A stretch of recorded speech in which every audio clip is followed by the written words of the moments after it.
Have you told your friends that you see ghosts? Oh, absolutely not. Gina Rodriguez returns in Not Dead Yet. I'm back, baby! Who is up? Oh, she's the obituary writer. And Brad Garrett joins the brilliant ensemble cast. Titan, Maverick, Titan of all Mavericks. These are all words used to describe me. Not Dead Yet. Season premiere. Tonight, 8:30, 7:30 Central on ABC. And stream on Hulu.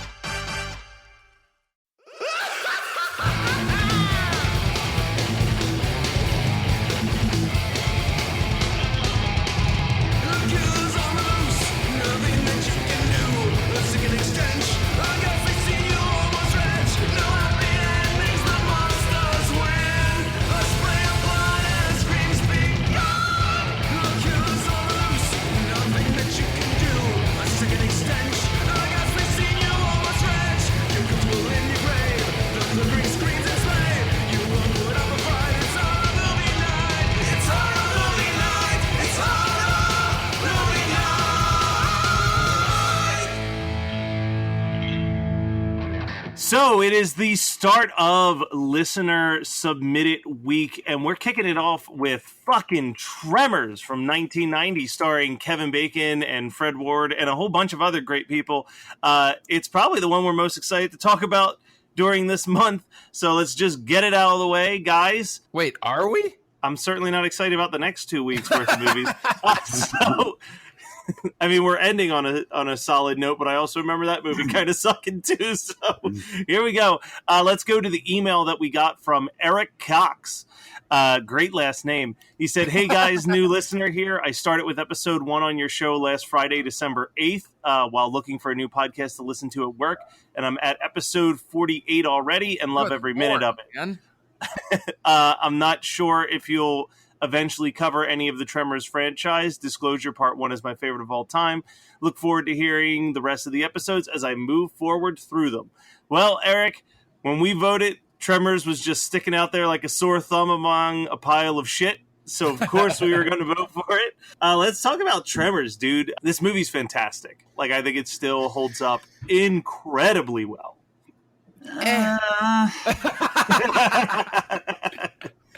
I'm so glad that we're in agreement, buddy. This movie is like the last movie I want to do on this podcast because it is not such a bad movie. Like, it's not so bad or boring or bonkers to riff on, but it's also not so great to like brag about for me. Like, it's just like I watched this movie for the first time in a very long time, expecting I was going to be like so jacked up, and I ended and I was like, nah, okay. All right, so it seems like I'll be taking command of dragging us through this thing. So I will say right out the gate, regardless how you feel about the movie, can we all agree that the VHS cover and the DVD cover is like one of the best pieces of box art that's ever been made? Dude, if the fucking Graboids could actually look like that, yes. 100%. It's just a giant version of one of the tentacles with teeth, I finally realized. Because I was like, that looks nothing like any of the Tremors. I'm like, oh, it's one of the fucking things in their mouth, but they threw teeth on it. Yeah, it looks... Oh, man. And also just like the nostalgia factor of just the box art, it just makes me feel like 1992 or whatever, like it just feels so 90s to me, and it's great. Like I have a great emotional connection with this film, and I really wish I hadn't rewatched it for the show because it doesn't hold up in my opinion. Like the Graboid, like the creature design is fun, but this movie drags ass. See, and I had not good. I had the completely opposite thought. One of my first notes says, like, the first 20 minutes of this movie just flies.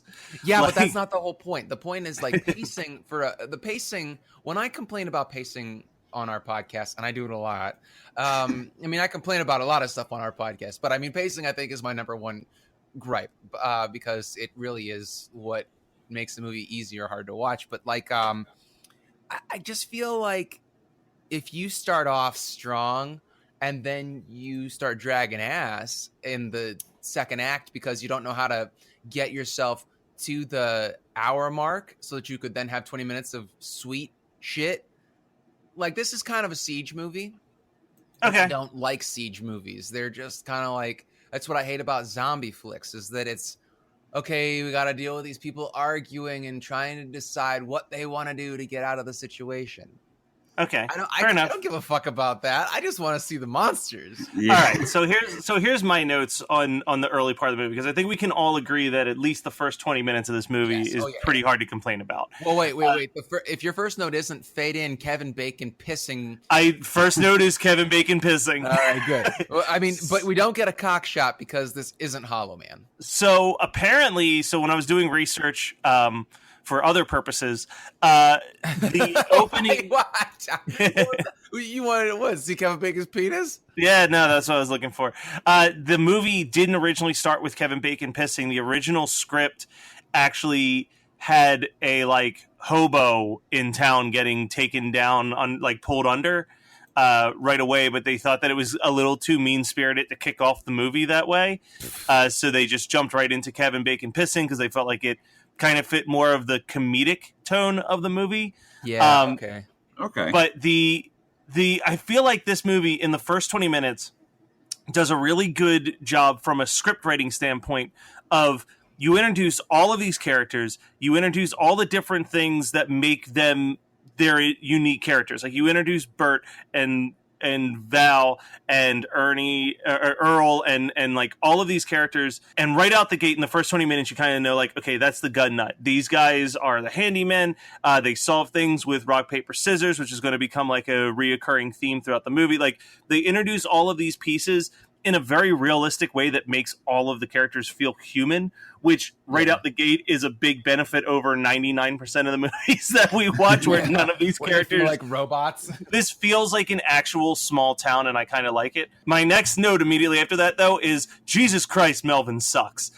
He is the worst person in film. He sucks so hard. But I guess that I just want to riff for a second that I do really appreciate this from a character development and screenwriting perspective, but that has nothing to do with the pacing. It's totally fine. If we wouldn't have had them stuck in the goddamn store, this movie would be so much better. Because it's weird because the store slows it down, but I loved when the three of them were stuck on the rocks. There's these weird things where it works, and then other times where it doesn't. Yeah, but I get the love for this series because it's very tongue-in-cheek. And it's very obviously tongue-in-cheek that it's supposed to be it's a horror comedy. I mean, all the Tremors movies are very meta. Well, I mean, the later ones are especially meta. They realize that they're living in the real world. And so I feel like their real-world reactions to the crazy shit that happens with the Graboids. And it's once they realize that there are monsters, they're like, well, there's no point in us bothering to wax poetic on where they came from because we're in a life or death situation. I love that. I mean, there's so much about this movie and the series, I suppose, from a characterization perspective that I love, but I just can't come back to this really anything in the franchise. I just can't come back to them and be like, I really want to watch that again. This is kind of the thing where I'm like, when people talk about it at a con, I'll be like, oh, Tremors, yeah, but I don't, watching them in retrospect watching them is just harder. I feel like we had these the same way we had our whole family. We always owned just bootleg copies of things, and I think that we had a tape of the first three back to back that I used to watch as a kid. We definitely had the first two. I don't know if we had the third one. I know I saw the third one. I don't think I've ever seen 4 or 5. Now, there's a 6th one that just came out too. Oh, for Christ's sake. I don't have much to say about this movie. I'm sorry. You'll get that. There'll be moments where you'll feel like you have to chime in, I'm sure. So, I was going to say, we get a bunch of deaths in rapid succession. Okay, the best death in this movie is absolutely, well, it's not even it's an off-screen death, but when they go up and they find the dead body, just dangling from the power lines. That is a really great piece of tension, because as the viewer, even if this was your first time seeing the movie, that's a dead body because you have that you put in a movie called Tremors, Yeah. But but I love it. It's just such a great scene. And that's what this movie is it's a bunch of great scenes, but it's strung together with such shitty glue. Yeah. Yeah. I always liked Farmer Fred's head in the sand. Oh yeah, that's pretty sweet. Which I think it's just the Pee Wee Herman fan of me, but I was very upset that there wasn't a point where they rhymed a bunch of things in dialogue where he was just like, Fred's dead, we found his head. Paul Rubens, get the fuck off of our podcast. Yeah. What is a huge curveball is you see like the characters in this movie and you can always pick apart who's going to die. And you see Michael Gross's character and you're like, oh, he's done. And this motherfucker makes it through like 4 movies. He is like, Isn't Michael Gross in this number 6? Yeah. So he made it through all of them then. Yeah. Wow. It's because that's one thing that this franchise really does. I don't know if I want to say well, but it's what it does is they are like 100% about fan service. I love Michael Gross's character. Like even if I was to stop liking the film Tremors, I would still be like, yeah, but Bert is just fucking a really well done character. Like the scene, let's jump towards the end real quick, but the scene where like he's not understanding that there's monsters underground and the Tremor bursts through their bomb shelter and they've just got a wall of guns, like hundreds of guns. And then they're driving away and he's just like doing this little lament where he's just like, enough food for 5 years. Yeah. More stuff than we could ever. Goddamn underground monsters. I gotta say, there are a few things quite as 90s as having his wife be played by fucking Reba McEntire. And then her doing the closing credits song. Yeah. So, fun fact, I was doing some research on the people who made this movie. So, the writers of this movie continued to write all of the Tremors films. And even directed a few of them, but they also wrote Ghost Dad starring Bill Cosby immediately after this. But what makes a lot more sense is the director of this movie followed it up by directing City Slickers, which my God, that makes absolute sense. Like it fits so much tonally with everything. Yeah, and I would have loved to do City Slickers. What? I would much rather want to do City Slickers. Okay, hey. Are you thinking about City Slickers or City Slickers 2, The Legend of Curly's Gold with John Lovitz? Boom.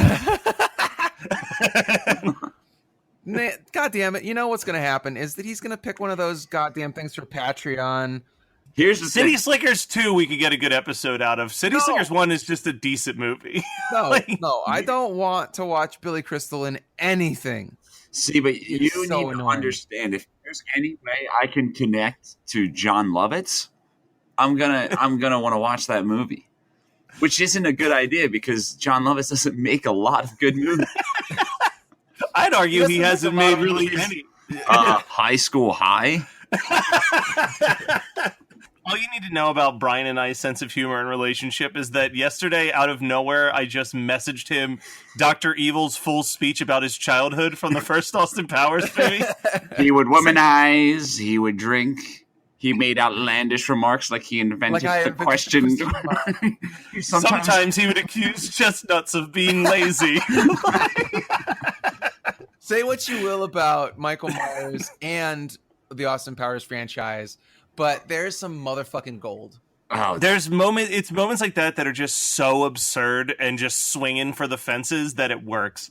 Anyway, back to Tremors, which is not absurd or does not swing to the fences. They find Edgar's dead body. They find the farmer's head underneath his hat in the sand, which I still love that moment. And then the construction workers immediately get killed in the closest thing that we have to blood, which is like a little bit of red meat inside of a construction helmet. Yeah. Also very and Three then- Stooges style bonkers, where he just gets pulled with the hose down the street. So then there's the whole sequence, which I really enjoy, where they get back to the convenience store and they've got 2 of the tentacles dangling on the back of the truck, and there's like that awkward bargaining over how much they're going to make on them with Victor Wong. They really The same undersold character in themselves. Everything. It was $10. And a Slurpee. $10 in a Slurpee, and then they give themselves a very like, yeah, we did it look. Like I think I like it Yeah, I like the look that they give each other. That's why I enjoy that scene, I think. I couldn't find this anywhere, but I think Brian can defend this, and I think Scott probably could too. I don't know, but every time that the next scene pops up in the movie where the doctor and his wife are in the truck and the truck gets pulled under in the sand, they used that scene for a commercial before. What? And I can't remember what it was for. I want to say it was for car insurance, but like there was just a commercial that was just the scene of the girl's car getting pulled under by a tremor, and then it just said like Geico across the front. That sounds like bullshit. Yeah, I can't back you up on that. Fuck, I remember that it was all the time in this area, and I Googled for like 2 hours trying to find evidence. It doesn't exist on the internet. It didn't exist. Yeah, it probably didn't happen. Even if it doesn't exist on the internet, there'd be some other asshole on Reddit that's writing about it. And if that's not there, then yeah, I think you're thinking of things. But yeah, so then they finally kill the first of the Graboids, I guess we'll refer to them. And there's a couple great lines of dialogue in there. They get their only "fuck you" in the movie. This movie, I didn't notice it as a kid, but watching it now, I can tell that this movie was shot as an R-rated film and then recut to be a PG-13 film, because there's a lot of like weird replacements of fuck in it, and I feel like it cuts really quick before like it could get gory.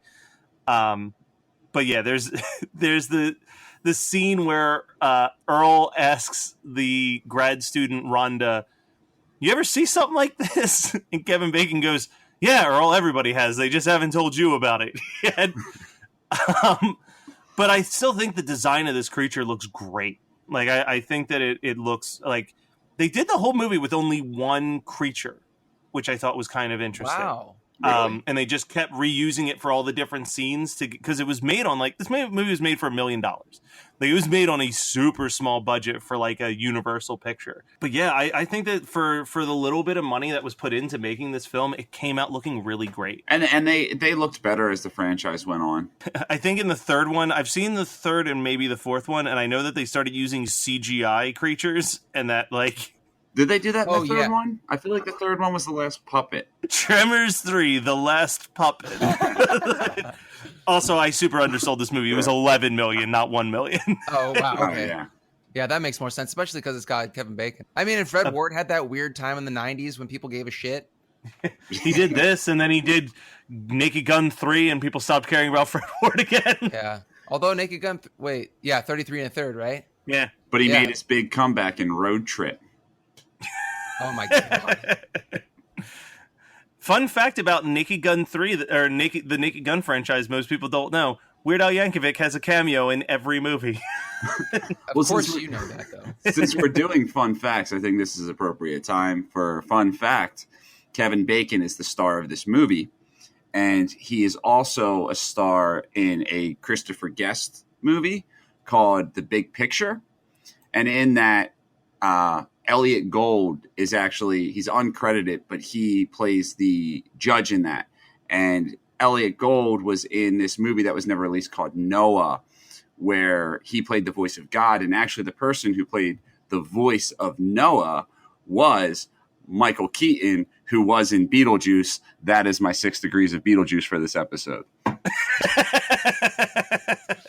Is that what we're really doing from now on? If I can Brian's figure it doing. out, yeah. What, like you're going to be spending that mental energy on something else? Come on. Well, this was easier because there is a 6 degrees of Kevin Bacon website, but the rest of the stuff I actually really have to try. And our next episode is bonkers, so I don't know who is. I feel like I know there's two people. Oh, I could get you to Beetlejuice pretty quickly with one of the cast members of next week's movie. Anyway, I was like, where is he going with this? And then he got to Michael Keaton. I was like, oh, that's right. He said he was going to start doing that. So the three of them discover about the Tremors. I think even the design of the creature is like very well thought out, like the little fins to make them go faster and all that stuff. But they end up on rocks, which is the scene that we talked about a little bit earlier, where they're all just kind of spitballing ideas, but none of them are really taking it seriously because it's not really important where they came from. It's just important that they get away. And I feel like that scene was in another movie too that we've talked about, and I can't remember what. But Killer Clowns from Outer Space. Killer Clowns from Outer Space also has like a similar episode moment where they're all just like trying to figure out where the clowns came from, but it doesn't really matter. Mm-hmm. But there's the scene where they realize that they can pole vault to all the different rocks to get into the truck. And then Rhonda is like driving the car through the back window, which is just kind of entertaining. And then this is about the point where the movie takes a real crawl for about 25 minutes. We got Pogo. Go ahead. Do we miss the part where they're stuck on top of the store and everything like that? No, we're getting there. We're getting there. Jesus Christ. We got Pogo Stick Girl. That's the girl from Jurassic Park. Yes. The Pogo Stick gets eaten and then spit out right away. You know, Melvin's dad dies. Unfortunately, Melvin still lives. Dude, Melvin is such a douchebag. and somebody said, I do have a line that says, Melvin, one of these days somebody's gonna kick your ass. And then I have another one that says, that means we're stuck. That pisses me off.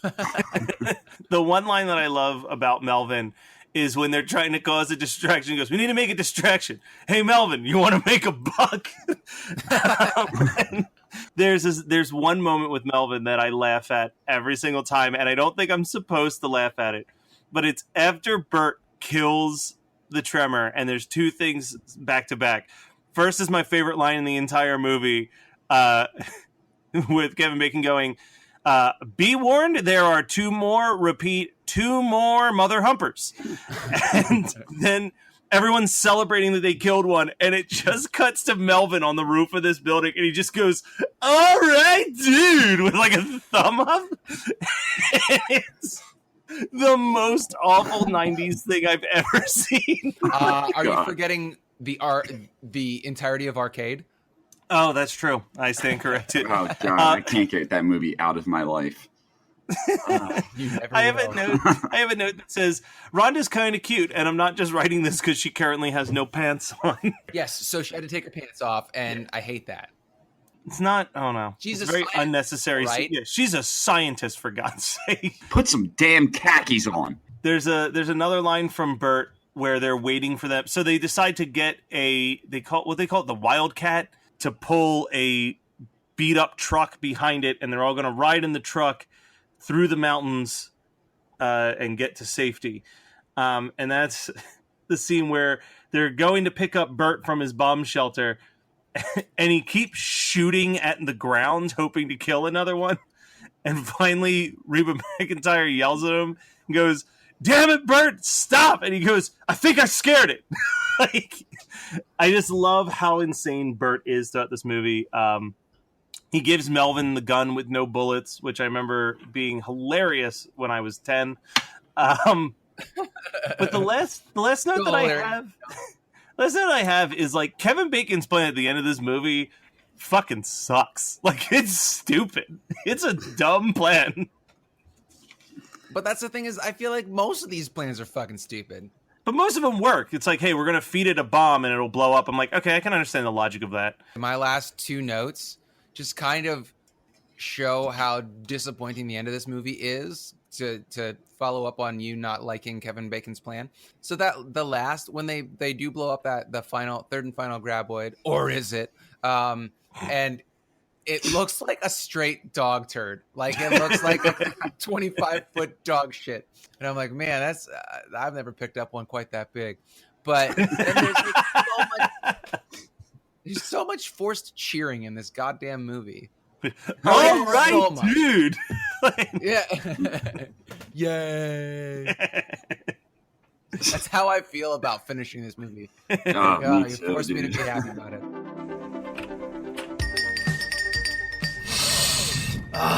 The smell of the video store. I love this place. Do you remember when you could just look at the walls of covers we had to choose just by looking at the cover and reading the crappy synopsis. You were leaving with one. And the only way to know what new movies were coming out is you actually had to watch the trailers instead of skipping them. Right, we didn't have the internet to look it up. We had one guy named Todd behind the counter that would tell us what was good or not. And Todd strangely liked way too many romantic comedies. Yes, but you always knew when the boobies were coming because Todd made sure. Oh, and remember all the awful CG we had to put up with in the mid-90s? We talk about that a lot, don't we? Join us on Analog Jones and the Tempo Film, where we talk about VHS tapes. And we wax nostalgia like none other. All right, guys, so we're going to try something new because the way that we record these episodes and stuff like that, it's very hard for us to do the what are we watching this week where it's actually moderately timely. So what we're going to start doing is there's going to just be a bonus episode once a month of what have we watched, which will kind of be like a round table of us talking about what we watched this month outside of the movies. And then for the people who care about what we've been watching, they can listen to that episode. And for the people who don't, you don't have to stop the episode with the last 20 minutes still intact. So, because that's what our analytics show us that at least a small percentage of you do. So what I came up with, and I think that this is going to be fun, is we're going to do what's your double feature. So whatever the movie is that we watched, what would be your ideal double feature? Like this was your A movie, what's your B movie? Or vice versa. If this was your B movie, what was your A movie? So I'm going to start to kind of give a rough idea of how this is going to go. For me, I wrote down, because I did a bunch of research, right? And one of the original names for this movie was going to be Land Sharks.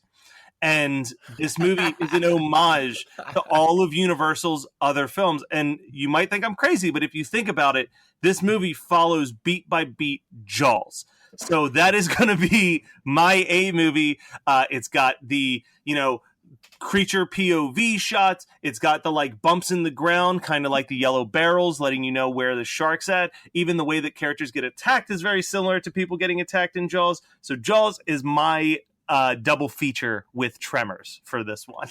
So how many times do you think you're going to pick Jaws as your double feature? Because it might be pretty often. I've got it for the next 4 movies. I'll go next. And I feel like I'm spoiling something for you, Matthew, but I feel like after 7+ years of doing this shit with you, you deserve it. I'm going to pair this with Shrieker. Okay. Shriekers. That's that sci-fi one where the little Screamers. Robot Screamers. Oh, Screamers. Yes. Sorry. That movie sucks. Coming soon to Blu-ray from Scream Factory. Well, Scream Factory obviously has terrible taste. Screamers is this 1996 sci-fi horror movie. I want to say it's 96, but it's like on this other planet, and what was the whole point of these little cybernetic robots? I think they were supposed to like. I think they're there to like wipe out humanity, but they can't see, and it's like all robots. But if they find a human, they like start screaming, and then all of the other robots know where the human is to come and kill them. Like, I can absolutely see why you picked this. Yeah, but spoiler alert that they have been able to make different kinds of screamers, and there's a human screamer. So I want to see the human graboid. So I don't know if I would do A or B. Maybe you start with Tremors to lull your friends or enemies into a sense of security, because everybody likes Tremors. Yeah, and you're like, I got your B movie here, and you say that grabbing your crotch like Beetlejuice? No. I got your B movie in. Yeah. I actually do the threatening zipper from Howling 2. But no, you lull them into a sense of security with Tremors, and then you toss on Screamers, and they're like, man, I think that our relationship needs to be reassessed here. All right, Brian, what's your double feature? So this will show why I don't have many friends. And it's just a timing thing.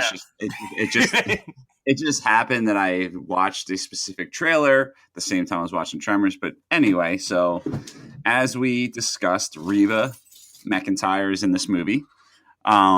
and she was also in a little movie called The Little Rascals. And She was the Little Rascals? she was a race car driver in The Little Rascals, and that was the first. Weird. That would have been the first time that I thought of The Little Rascals in about 15 years. Except I recognized the kid that played Alfalfa was in a trailer I watched in an episode before that I mentioned, The Munsters' Scary Little Christmas, and therefore that would be my double feature. That is the most obscure double feature possible.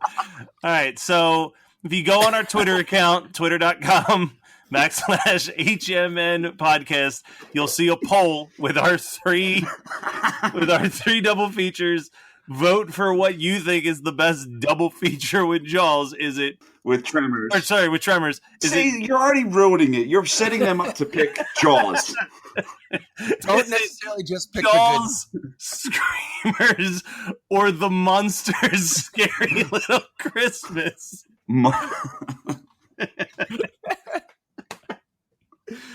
All right, well, that was Tremors from 1990 as picked by Eric. Thank you, Eric. Please continue to submit suggestions because this was still the best of the four as far as I see it. We will be back next week with another film that was picked by one of you guys.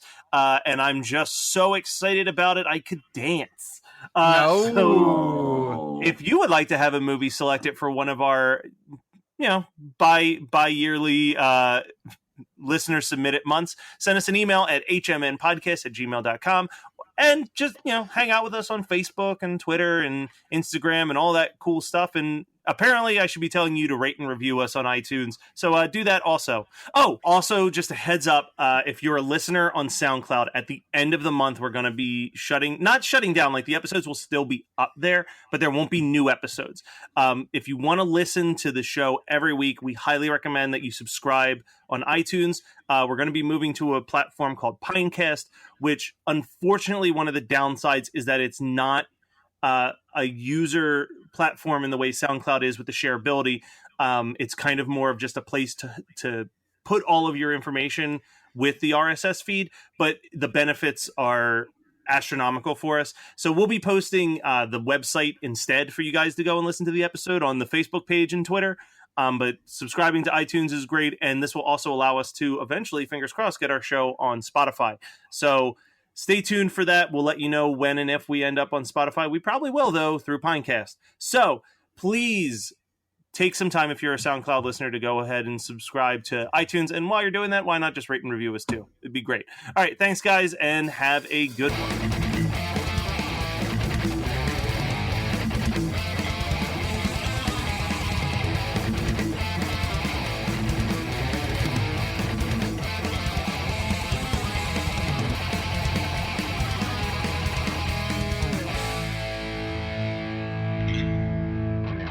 It was great because you heard the first part of you saying shit, and then it just went silent. We hit our PG-13 quotient. Yeah. You're listening to the Geekscape Network.